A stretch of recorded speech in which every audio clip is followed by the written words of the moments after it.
ನೆಚ್ಚಿರಲಿ ನಿನ್ನ ಜಾಣತನಕ್ಕೆ.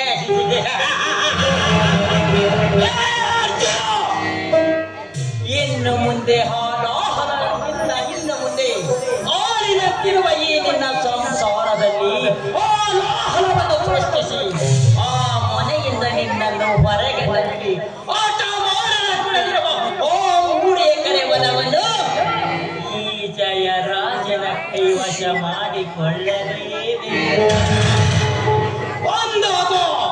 ಒಂದೇ ಕಲ್ಲಿನಲ್ಲಿ 2 ಹಕ್ಕಿಗಳನ್ನು ಬರೆದ ಚಾಣಕ್ಯ ಜಯರಾಜ ಎಂದು ತಿಳಿಯಲೇಬೇಕ.